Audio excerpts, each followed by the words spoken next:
എൻ്റെ പേര് അഞ്ജന ഡേവിസ്. തൃശ്ശൂർ ഒളരിക്കര എടവക സ്വദേശിയാണ്. ചെന്നൈയിലാണ് താമസം. എൻ്റെ അമ്മ സ്ഥിരമായി കൃപാസനത്തിൽ വരികയും ഉടമ്പടി എടുക്കുകയും അമ്മ മാതാവിൽ ഒരുപാട് വിശ്വാസമുള്ള വ്യക്തിയാണ് എൻ്റെ അമ്മ.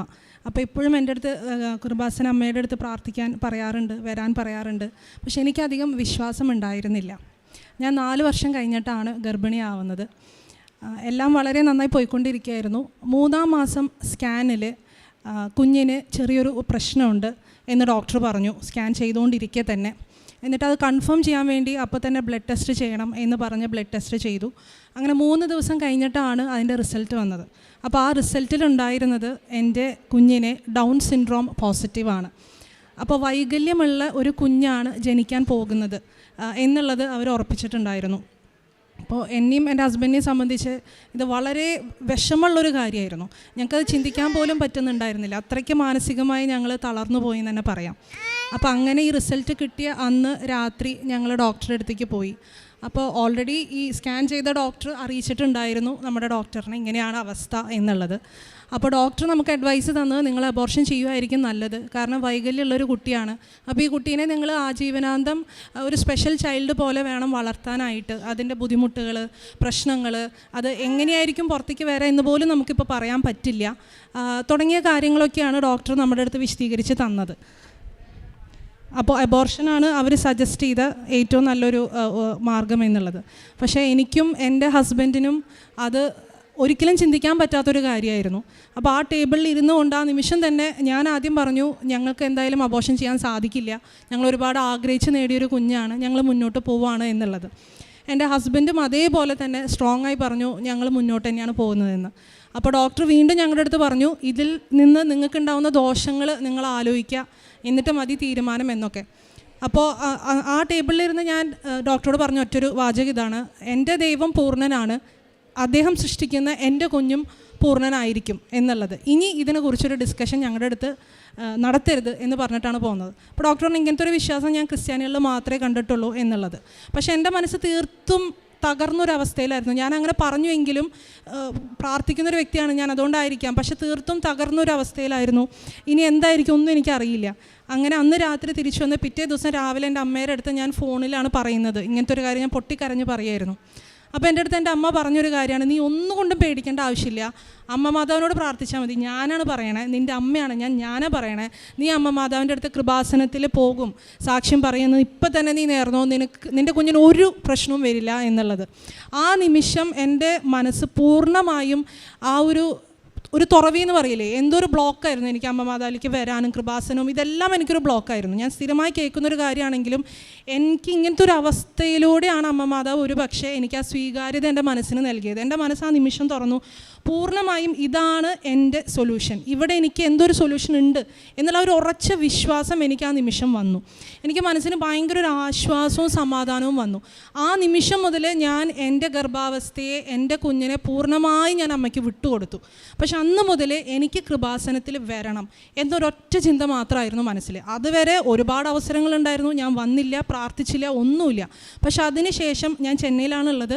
അതിനുശേഷം എങ്ങനെയെങ്കിലും എനിക്ക് അമ്മ മാതാവിൻ്റെ അടുത്ത് എത്തിയാൽ മതി, എൻ്റെ കുഞ്ഞിനെ നേരിട്ട് വന്ന് എനിക്ക് അമ്മ മാതാവിന് സമർപ്പിക്കണം എന്നുള്ള ഒരൊറ്റ ചിന്ത മാത്രമായിരുന്നു. അപ്പം അന്ന് മുതൽ ഞാൻ പ്രാർത്ഥിക്കാൻ തുടങ്ങി. വിശ്വാസ പ്രമാണം എപ്പോഴും ചൊല്ലും, ജപമാലകൾ ചൊല്ലി പ്രാർത്ഥിക്കാൻ തുടങ്ങി. അങ്ങനെ ജനുവരി 10-നാണ് ഞാൻ നേരിട്ട് ചെന്നൈയിൽ നിന്ന് ആലപ്പുഴയിലേക്ക് നേരിട്ട് ഇവിടെ വന്ന് ഇറങ്ങി. ഇവിടെ വന്ന് ജനുവരി 10, 2020 ഞാൻ ഉടമ്പടി എടുത്ത് പ്രാർത്ഥിക്കുന്നത്. ഇതേ സ്ഥലത്ത് അവിടെ ഇരുന്നുകൊണ്ടാണ് ഞാൻ പ്രാർത്ഥിച്ചത്. ഞാനൊന്നും പ്രാർത്ഥിച്ചില്ല, കരച്ചിൽ മാത്രമായിരുന്നു. കരഞ്ഞുകൊണ്ട് മാത്രമാണ് ഞാനിവിടെ ഇരുന്നിരുന്നത്, വേറെ ഒന്നും ഞാൻ പ്രാർത്ഥിച്ചിട്ടില്ല. അപ്പോൾ അങ്ങനെ അമ്മ മാതാവിനെ ഞാൻ അന്ന് ഇവിടെ ഇരുന്ന് പൂർണ്ണമായിട്ടും എൻ്റെ കുഞ്ഞിനെ, ഉദരത്തിലുള്ള എൻ്റെ കുഞ്ഞിനെ, ഇനി നിൻ്റെ കുഞ്ഞാണ് അങ്ങനെ പറഞ്ഞിട്ടാണ് ഞാനിവിടുന്ന് പോയത്. ഇവിടെ വന്ന് എനിക്ക് സാക്ഷ്യം പറയണം, എനിക്ക് പൂർണ്ണമായ ആരോഗ്യമുള്ളൊരു കുഞ്ഞിനെ, ഒരു തരി കുറവ് പോലും ഇല്ലാത്തൊരു കുഞ്ഞിനെ എനിക്ക് തന്നേ പറ്റൂ, നിനക്കത് സാധിക്കുമെന്ന് എല്ലാവരും പറയുന്നു, ഞാനും ഇപ്പോൾ വിശ്വസിക്കുന്നു, എനിക്ക് തന്നേ പറ്റൂ എന്ന് ഞാൻ ഉറച്ച് പ്രാർത്ഥിച്ചിട്ട് കുഞ്ഞിനെ ഇവിടെ ഏൽപ്പിച്ചിട്ടാണ് ഞാനിവിടുന്ന് പോകുന്നത്. അവിടെ നിന്ന് അങ്ങോട്ട് ഈ ഉടമ്പടിയിലുള്ള എല്ലാ കാര്യങ്ങളും കൃത്യമായി തന്നെ നിർവഹിക്കാൻ അമ്മ മാതാവ് എനിക്ക് വലിയ കൃപ തന്നു. അതെൻ്റെ കഴിവല്ല, ഗർഭാവസ്ഥയാണ്. പക്ഷേ എങ്കിലും എനിക്ക് പൂർണ്ണമായി അത് ചെയ്യാൻ സാധിച്ചു. അങ്ങനെ പള്ളിയിലെ എല്ലാ പ്രാവശ്യം കുർബാന കഴിയുമ്പോൾ ഇംഗ്ലീഷ് മാസിന് ഞാൻ പോവും, തമിഴ് മാസിന് ഞാൻ പോവും. അത് കഴിഞ്ഞ് അവിടെ നിന്നിട്ടുള്ള ആൾക്കാരുടെ അടുത്തൊക്കെ ഞാൻ ഈ പേപ്പർ കൊടുക്കായിരുന്നു. എനിക്കിതെല്ലാം വളരെ മടിയുള്ളൊരു കാര്യമായിരുന്നു, എനിക്കിതൊന്നും ഇഷ്ടമല്ലായിരുന്നു പണ്ട്. പക്ഷേ ഇതെല്ലാം എനിക്ക് പൂർണ്ണമായി ചെയ്യാനുള്ള കൃപ അമ്മ മാതാവ് എനിക്ക് തന്നു. എൻ്റെ ഓഫീസിലായാലും ഒരാൾ എൻ്റെ അടുത്തൊരു വിഷമോ സങ്കടമോ പറയുമ്പോൾ ഞാൻ അപ്പോൾ തന്നെ ബാഗിൽ വെച്ചിട്ടുണ്ടായിരുന്നു. ആ ബാഗിൽ അപ്പോൾ തന്നെ ഈ പേപ്പറൊക്കെ എടുത്ത് കൊടുക്കും. ക്രമേണ എനിക്ക് മനസ്സിലായൊരു കാര്യം, ഈ കുഞ്ഞിനേക്കാൾ ഉപരി അമ്മ മാതാവിന് എന്നിലൂടെ ഒരുപാട് പേർക്ക് അമ്മ മാതാവിനെ എത്തിക്കാൻ സാധിക്കും എന്നുള്ള ഒരു തിരിച്ചറിവ് ഈ ഒരു പ്രോസസ്സിലൂടെ എനിക്ക് ലഭിച്ചു.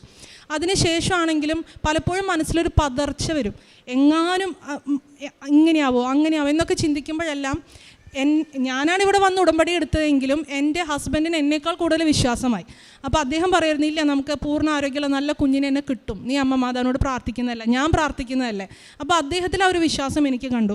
അതേപോലെ തന്നെ കുടുംബ പ്രാർത്ഥന കൃത്യമായി ഞങ്ങൾ ചെല്ലുമായിരുന്നു, പ്രത്യക്ഷീകരണ എല്ലാ പ്രാർത്ഥനകളും ചെല്ലുമായിരുന്നു. എൻ്റെ അപ്പ വിശ്വാസിയാണ്, പക്ഷേ അങ്ങനെ കുടുംബ പ്രാർത്ഥനയിൽ വലിയ വിശ്വാസമോ കുർബാനയിൽ വലിയ വിശ്വാസമോ അങ്ങനെയൊന്നും ഉണ്ടായിരുന്നില്ല. ബൈബിൾ വായിച്ച് ഞാൻ കണ്ടിട്ടില്ല. പക്ഷേ ഈ ഉടമ്പടി എടുത്തതിന് ശേഷം എൻ്റെ അപ്പ ഒരുപാട് പ്രാർത്ഥനയിലേക്ക് വന്നു. ബൈബിൾ ആദ്യമായിട്ട് വായിക്കുന്നത് ഞാൻ അതിന് ശേഷം കണ്ടു. കൃത്യമായൊരു ചിട്ട, പ്രാർത്ഥനയിലൊരു ചിട്ട ഞങ്ങളുടെ കുടുംബത്തിൽ വന്നു. ഇതെല്ലാം ഞങ്ങളുടെ കുടുംബത്തിലുള്ള ആ ഒരു വിശ്വാസവും ചൈതന്യം എല്ലാം ക്രമേണ കൂടി വന്നു. ഞങ്ങൾക്ക് എല്ലാവർക്കും ആ ഒരു ടെൻഷൻ കുറഞ്ഞു. കാരണം അതിനപ്പുറം വലിയൊരു ശക്തിയുടെ കയ്യിലാണ് എൻ്റെ കുഞ്ഞിനെ ഞാൻ കൊടുത്തിരിക്കുന്നത് എന്ന് തിരിച്ചറിയുമ്പോഴെല്ലാം എനിക്ക് മനസ്സിന് ഭയങ്കര ശാന്തതയായിരുന്നു. അങ്ങനെ 8ാം മാസം, കാരണം ആ സമയത്ത് കൊറോണ ആരംഭിച്ചിട്ടുണ്ടായിരുന്നു, അതുകൊണ്ട് 7ാം മാസം സ്കാൻ ചെയ്യാൻ പറ്റിയില്ല, കുറച്ച് വൈകി 8ാം മാസമാണ് സ്കാൻ ചെയ്തത്. അപ്പോൾ ആ സ്കാനിൽ കുഞ്ഞിൻ്റെ കിഡ്നിക്ക് ഒരു പ്രോബ്ലം ഉണ്ട്, വീർമതയുണ്ട്, ട്യൂബിനും ചെറുതായിട്ട് വീർമതയുണ്ട്. അതുകൊണ്ട് യൂറിൻ പാസ് ചെയ്യുന്ന അവസ്ഥ നമുക്ക് ഒന്നും പറയാൻ പറ്റില്ല. കുഞ്ഞ് പുറത്തേക്ക് വന്നാലേ പറയാൻ പറ്റുള്ളൂ, ഇപ്പോഴത്തേക്കൊന്നും പറയാൻ പറ്റില്ല. എന്നാലും ഞങ്ങൾ പറയുകയാണ് എന്ന് പറഞ്ഞാൽ അതും ഒരു ടെൻഷനായിരുന്നു. അതുപോലെ പ്രസവ സമയത്ത് നമുക്ക് ഹോസ്പിറ്റലിൽ കിട്ടുന്നുണ്ടായിരുന്നില്ല, നാട്ടിൽ വരാനായിരുന്നു പ്ലാൻ. അവിടെയെല്ലാം അമ്മമാരുടെ വലിയൊരു ക്രമീകരണം ഉണ്ടായിരുന്നു. അത് ഞാൻ പറഞ്ഞാൽ എത്രമാത്രം അത് നിങ്ങൾക്ക് മനസ്സിലാവുമെന്ന് എനിക്ക് അറിഞ്ഞുകൂടാ. പക്ഷെ അതിലൂടെ കടന്നു പോയ എനിക്ക് അറിയാം, അത് അമ്മ മാതാവിൻ്റെ കരമാണ് അവിടെ എല്ലാം പ്രവർത്തിച്ചത് എന്നുള്ളത്. ഞാൻ ജോലി കഴിഞ്ഞ് വരുമ്പോഴും സ്ഥിരമായി സാക്ഷ്യങ്ങൾ കാണുമായിരുന്നു.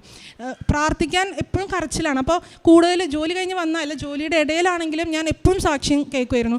അപ്പോഴെല്ലാം എനിക്ക് ഫീൽ ചെയ്തൊരു കാര്യം, ഞാനൊരു വിശ്വാസത്തിൽ ഒരു 2 അടി പിന്നിലേക്ക് പോകുമ്പോഴായിരിക്കും അമ്മ മാതാവ് എനിക്ക് ചേർന്ന ഒരു സാക്ഷ്യം എനിക്ക് ഇട്ടുതരും. അപ്പോൾ എൻ്റെ വിശ്വാസം ഒരു 4 മടങ്ങ് വർദ്ധിക്കും.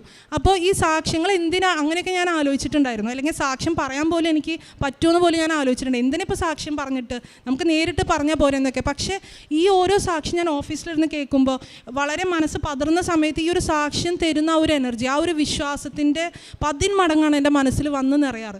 അപ്പോൾ തൊട്ട് ഞാൻ ആഗ്രഹിക്കായിരുന്നു എനിക്കും ഇതുപോലൊരു സാക്ഷ്യം പറയണം, ആഗ്രഹിച്ച് സാക്ഷ്യം പറയണം, വെറുതെ അല്ല, ആഗ്രഹിച്ച് സാക്ഷ്യം പറയണം എന്നുള്ളത്. പിന്നെ 9ാം മാസത്തിൽ ഇപ്പോൾ കുട്ടിയുടെ തല തിരിയുന്നില്ല. അപ്പോൾ അവർ പറഞ്ഞു ഇങ്ങനത്തെ കുട്ടികളിൽ അങ്ങനെയൊക്കെ ഉണ്ടായിരിക്കും, തല ചിലപ്പോൾ വലിപ്പം കൂടുതലായിരിക്കും, കാലിന് നീളം കൂടുതലായിരിക്കും. അപ്പോൾ ഇതൊക്കെ ഉള്ളതാണ്. പിന്നെ ത്രൂ ഔട്ട് നമ്മൾ സ്കാനും ഇതിന് ട്രീറ്റ്മെൻറ്റൊക്കെ പോകുമ്പോൾ ഈ ഡോക്ടേഴ്സ് എല്ലാവരും എന്തിനാണ് നിങ്ങളിങ്ങനെ റിസ്ക് എടുത്തത്, ലൈക്ക് നിങ്ങൾക്ക് എന്തിനാണ് അതിൻ്റെ ആവശ്യം, നിങ്ങൾക്ക് അബോർഷൻ ചെയ്താൽ പോരെ എന്നുള്ളൊരു ചോദ്യം എപ്പോഴും ഇവർ ചോദിച്ചുകൊണ്ടിരുന്നിരുന്നു. പക്ഷെ അതെല്ലാം നമുക്കത് ഏശാദിയായി. കാരണം അവിടെയെല്ലാം മാതാവിൻ്റെ വലിയൊരു ശക്തി, ഇടപെടൽ, വിശ്വാസം ഇതെല്ലാം ഉണ്ടായിരുന്നു. അങ്ങനെ ആ ദിവസം എത്തി. എനിക്ക് പൂർണ്ണ ആരോഗ്യമുള്ള, ഒരു തരി കുഴപ്പം പോലില്ലാത്ത ഏറ്റവും നല്ലൊരു മകനെ എനിക്ക് അമ്മ മാതാവ് തന്ന് അനുഗ്രഹിച്ചു. അപ്പോൾ ഡോക്ടേഴ്സ് അടക്കം പറഞ്ഞു നിങ്ങളുടെ വിശ്വാസമാണ് നിങ്ങളെ രക്ഷിച്ചിരിക്കുന്നത്. ഇങ്ങനത്തെ ഒരു വിശ്വാസം നമ്മൾ കണ്ടിട്ടില്ല. അവരെന്നെ വേറെ പേഷ്യൻസിൻ്റെ അടുത്തൊക്കെ പറഞ്ഞു, അവർ നമ്മുടെ അടുത്ത് വന്ന് സംസാരിക്കുമായിരുന്നു, നിങ്ങൾക്ക് എങ്ങനെ ഇങ്ങനെ ഒരു റിസ്ക് എടുക്കാൻ സാധിച്ചു എന്നൊക്കെ ഉള്ളത്. അപ്പോൾ അത് നമ്മുടെ റിസ്ക് അല്ല, അതെനിക്ക് പൂർണ്ണമായി ബോധ്യമുണ്ട്. ഈ ഒരു കൃപയും അനുഗ്രഹവും എല്ലാം തന്നിട്ടുള്ളത് എനിക്ക് അമ്മ മാതാവാണ്. അപ്പോൾ എനിക്ക് എപ്പോഴും ഞാൻ ആലോചിക്കും എന്തുകൊണ്ട് കൃപാസനം എന്നുള്ളത്. നമ്മളെപ്പോഴും പറയും നമ്മൾ ഹാർഡ് വർക്ക് ചെയ്യണം, എല്ലാത്തിനും നമ്മൾ ഹാർഡ് വർക്ക് കേൾക്കാറുണ്ട്. പക്ഷേ പ്രാർത്ഥനയ്ക്ക് ഒരു ഹാർഡ് വർക്ക് എനിക്കാരും പറഞ്ഞു തന്നിട്ടില്ല. പക്ഷേ ആ ഹാർഡ് വർക്കാണ് കൃപാസനത്തിൽ. നമ്മൾ ഹാർഡ് വർക്ക് ചെയ്ത് തന്നെ പ്രാർത്ഥിക്കണം. ഞാൻ 5:30 നേരത്തെ രാവിലെ 5:30 നിറവയറായിട്ട് ഞാൻ മുട്ടുകുത്തി ഇന്ന് കൊന്തെത്തിച്ച് പ്രത്യക്ഷീകരണ പ്രാർത്ഥന ചെല്ലുമായിരുന്നു. എനിക്ക് ഇപ്പോൾ ഓർമ്മയുണ്ട്, വെയിറ്റ് കാരണം എൻ്റെ 2 മുട്ടും 2 സൈഡിലേക്ക് പോകും, വീണ്ടും നിൽക്കും. പക്ഷേ അതെല്ലാം ഒരു ഹാർഡ് വർക്കാണ്. ആ ഹാർഡ് വർക്കിൻ്റെ വലിയ കൃപയാണ് അമ്മ മാതാവ് എനിക്ക് തന്നത്. എൻ്റെ ഈശോ എനിക്ക് അമ്മ മാതാവിലൂടെ നേടിത്തന്ന വലിയ കൃപയാണ് എൻ്റെ മകൻ. ഞാൻ എൻ്റെ ജീവിതത്തിൽ കണ്ട ഏറ്റവും വലിയ അത്ഭുതമാണ്. എൻ്റെ ദൈവം എനിക്ക് തന്ന ഏറ്റവും വലിയ അത്ഭുതമാണ് ഇന്ന് എൻ്റെ മകൻ. ഒരു കുഴപ്പമില്ലാതെ, കിഡ്നിക്കും കുഴപ്പമില്ല, യാതൊരു പ്രശ്നമില്ലാത്ത നല്ലൊരു മകനെ എനിക്ക് എൻ്റെ അമ്മ മാതാവ് തന്ന് അനുഗ്രഹിച്ചു. അതിൻ്റെ ഒപ്പം തന്നെ ഒരു അനുഗ്രഹം കൂടി ഞാൻ പറയുകയാണ്. എൻ്റെ ഹസ്ബൻഡിന് നിരന്തരമായി 4 വർഷമായിട്ട് നിരന്തരമായി കടുത്ത തലവേദന, അതും രാത്രി മാത്രമേ വരും. 1:30-2 മണി നേരത്ത് ഒരു 3 പ്രാവശ്യം ഞങ്ങൾ ഹോസ്പിറ്റലിലേക്ക് ആ നേരത്ത് കൊണ്ടുപോയിട്ടുണ്ട്. വേറെ ഇഞ്ചക്ഷൻ ചെയ്തിട്ടാണ്, പെയിൻ കില്ലേഴ്സ് ഇഞ്ചക്ഷനൊക്കെ കൊടുത്തിട്ട് ആ ഹെഡേക്ക് പോവും. പക്ഷേ പിന്നീട് ഞങ്ങൾ CT MRI എല്ലാം ചെയ്തു, അതിലൊന്നും ഒരു പ്രശ്നവുമില്ല. പക്ഷേ ഇത് എന്തുകൊണ്ട് ഇത് വരുന്നു ആർക്കൊരു ഉത്തരം അതിനുണ്ടായിരുന്നില്ല. പക്ഷേ കടുത്ത തലവേദനയായിരുന്നു. ആൾ തലയോണയൊക്കെ ഇങ്ങനെ പൊത്തിപ്പിടിച്ചൊക്കെ കിടക്കുമായിരുന്നു. ഭയങ്കര സങ്കടമായിരുന്നു എനിക്ക്, എന്തുകൊണ്ട് വരുന്നു എന്നറിയില്ല. അപ്പോൾ ഇതേ സമയത്ത് തന്നെ ഞാൻ പ്രഗ്നൻ്റ് ആയിരിക്കും ഇങ്ങനത്തെ ഒരു തലവേദന വന്നപ്പോൾ ഞാൻ ഉടമ്പടി തൈലം അദ്ദേഹത്തിന് നെറ്റിയിൽ വരച്ച് പ്രാർത്ഥിച്ചു. ആദ്യം ഒരു ജപമാല ചൊല്ലി. അപ്പോൾ എനിക്ക് ഉറച്ച വിശ്വാസമാണ് ഈ തലവേദന മാറും എന്നുള്ളത്. ഒരു കൊന്ത ചൊല്ലിക്കഴിഞ്ഞു, രണ്ടാമത്തെ കൊന്ത തുടങ്ങിയപ്പോഴേക്കും അദ്ദേഹം പതുക്കെ ഉറങ്ങി. ഇന്നിപ്പോൾ 2.5 വർഷമായി ഇതേവരെ അദ്ദേഹത്തിന് ആ തലവേദന വീണ്ടും ഉണ്ടായിട്ടില്ല. അതും ഞാൻ നേരിട്ട് അനുഭവിച്ച ഒരു സൗഖ്യമാണ്. എൻ്റെ അമ്മ മാതാവ് ഞങ്ങൾക്ക് തന്ന രോഗസൗഖ്യമാണ്. Thank you. ഈശോയ്ക്കും അമ്മയ്ക്കും പ്രത്യേകമായിട്ട് നന്ദി അർപ്പിക്കാം. മരിയൻ ഉടമ്പടിയിലൂടെ നമുക്ക് ഉണ്ടായിരിക്കേണ്ട ഒരു വലിയ ബോധ്യമാണ് നമ്മൾ ഈ സാക്ഷ്യത്തോടെ കേട്ടത്. അനുഗ്രഹം പ്രാപിക്കുക, അത് തീർച്ചയായിട്ടും മരിയൻ ഉടമ്പടിയുടെ ഭാഗം തന്നെയാണ്, കൃപ പ്രാപിക്കുക എന്നുള്ളത്. പക്ഷെ അതിനേക്കാളൊക്കെ ഉപരിയായിട്ട് വിശ്വാസത്തിൽ അടിയുറച്ച് നിൽക്കുകയും ആ നിബന്ധനകളും ഒക്കെ പാലിച്ചുകൊണ്ട് ഒന്നാം സ്ഥാനം ഈശോയ്ക്കും അമ്മയ്ക്കുമാണ് നമ്മൾ കൊടുക്കുന്നതെങ്കിൽ തീർച്ചയായിട്ടും അമ്മ മാതാവ് ഈശോയെ നമ്മുടെ ജീവിതത്തിൽ ഇടപെടും. ഡോക്ടർമാരെക്കാൾ വലിയ ഡോക്ടറായ കർത്താവിൻ്റെ മുമ്പിലേക്ക് പരിശുദ്ധ അമ്മ ഈ മരിയൻ ഉടമ്പടിയിലൂടെ ഒരു വ്യക്തിയെ ക്ഷണിച്ചിട്ടുണ്ടെങ്കിൽ തീർച്ചയായിട്ടും അമ്മ ഒരിക്കലും കൈവിടില്ല. ഡോക്ടർമാർ പല പ്രാവശ്യം ആ ഡോക്ടർ പറഞ്ഞിട്ടുണ്ട്, ഈ കുഞ്ഞിനെ ലഭിക്കില്ല, ഇത് ഉറപ്പായിട്ടൊരു അംഗവൈകല്യമുള്ള കുഞ്ഞായി തീരും, അതുകൊണ്ട് ബെറ്റർ ഓപ്ഷൻ എന്ന് പറയുന്നത് നിങ്ങൾ ഇതിന് അബോർഷൻ ചെയ്ത് കളയുക, അടുത്ത കുഞ്ഞിനെ നോക്കുക, ഈ കുഞ്ഞിനെ കളഞ്ഞേക്ക് എന്ന് ഡോക്ടർമാർ വിധി എഴുതുമ്പോൾ ഡോക്ടറല്ല വിധി എഴുതേണ്ടത്, കർത്താവാണ് വിധി എഴുതേണ്ടതെന്ന് പൂർണ്ണമായി വിശ്വസിച്ചുകൊണ്ട് ഈ സവിധത്തിലേക്ക്, കൃപാസനത്തിലേക്ക് വന്ന് മരിയൻ ഉടമ്പടി എടുത്തുകൊണ്ട് അതിലൂടെയുള്ള എല്ലാ നിബന്ധനകളും കൃത്യമായി പാലിച്ചുകൊണ്ട് നിറവേറോടെ ഇരിക്കുമ്പോഴും അതിലെ പ്രത്യക്ഷീകരണ പ്രാർത്ഥനകളും മറ്റുമൊക്കെ അത് അല്പം ത്യാഗം സഹിച്ചുകൊണ്ട് വില കൽപ്പിച്ചുകൊണ്ട് ഈശോയ്ക്കും അമ്മയ്ക്കും വില കൽപ്പിച്ചുകൊണ്ട് അവർ പ്രാർത്ഥിച്ചപ്പോൾ കർത്താവ് അമ്മയും ആ വിലയെ, ആ ത്യാഗത്തെ അഭിനന്ദിക്കുകയും അതുപോലെ തന്നെ ആ ത്യാഗത്തെ പരിഗണിക്കുകയും ചെയ്തു. ആ ത്യാഗത്തിൻ്റെ വിലയാണ് ഇന്ന് പൂർണ്ണ ആരോഗ്യമുള്ള ഒരു കുഞ്ഞ് ഈ സഹോദരിയുടെ കയ്യിലിരിക്കുന്നത്. നമ്മൾ കർത്താവിനെയും അമ്മയുമാണ് നോക്കിയാണ് ഈ മണ്ണിലേക്ക് കടന്നു വന്ന് ഉടമ്പടി എടുക്കുന്നതെങ്കിൽ ആ നിയോഗത്തെക്കാൾ അപ്പുറമായി നമുക്ക് ലഭിക്കുന്നൊരു ധൈര്യമുണ്ട്, ഒരു ശക്തിയുണ്ട്, ഒരു കൃപയുണ്ട്. ആ കൃപയെ നന്നായി മനസ്സിലാക്കി അറിഞ്ഞവൾ പരിശുദ്ധ കന്യാമറിയം. അതുകൊണ്ട് ആ കൃപയിലേക്കാണ് മക്കളെയും നമ്മളെല്ലാവരെയും ഈ സന്നിധിയിൽ കൊണ്ടുവരുന്നത്, ഈ കൃപയിൽ നിറയാനാണ്. അപ്പോൾ ഈ കൃപ നിറഞ്ഞപ്പോൾ ഇവിടെ വലിയൊരു അത്ഭുതം, ഡോക്ടർമാർ വിധി എഴുതിയതാണ്, ഇനി വേണ്ട, അതിന് അബോർഷൻ ചെയ്ത് കളയെന്ന് പറഞ്ഞെടുത്ത് അമ്മ മാതാവ് ഈശോയും ആ കുഞ്ഞിനെ നൽകി. അതുപോലെ 4 വർഷമായിട്ട് വലിയ കഠിനമായ തലവേദന ഉണ്ടായിരുന്നു ഭർത്താവിന്. അതും ഉടമ്പടിയുടെ ബോധ്യത്തിലൂടെ ഈശോയമ്മയെ സൗഖ്യപ്പെടുത്തുമെന്ന് പറഞ്ഞുകൊണ്ട് ജപമാല ചൊല്ലി കുടുംബധൈര്യം പുരട്ടിക്കൊണ്ട് വിശ്വാസം പ്രമാണം ചൊല്ലിക്കൊണ്ട് കർത്താവിനെ മഹത്വപ്പെടുത്തി അതും ചെയ്തു. അവിടെയും അത്ഭുതകരമായിട്ട് ഇടപെടുകയും ചെയ്തു. പ്രിയമുള്ളവരെ, പരിശുദ്ധ അമ്മയുടെ സാന്നിധ്യം അനുഭവിച്ചറിഞ്ഞവർ, പ്രത്യേകിച്ച് മരിയൻ ഉടമ്പടിയിലൂടെ കടന്നു പോകുന്നവർ തീർച്ചയായും ഓർത്തിരിക്കേണ്ട ഒരു സാക്ഷ്യം തന്നെയാണിത്.